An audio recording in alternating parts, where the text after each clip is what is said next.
In this brief tutorial, I will demonstrate the process of disabling two-step verification within WhatsApp. WhatsApp's two-step verification feature enhances account security by requiring a PIN code upon re-registering your phone number. However, if you no longer wish to utilize this feature, it can be easily disabled. To commence, launch the WhatsApp application and select Settings. Subsequently, tap Account, followed by two-step verification.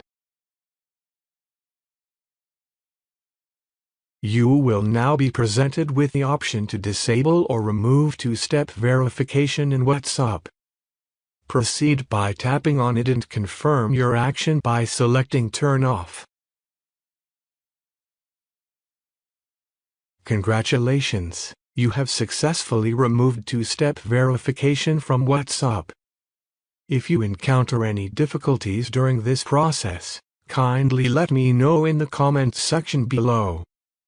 Furthermore, if this video has been beneficial to you, please indicate your appreciation by giving it a thumbs up and subscribing to this channel for more informative tutorials.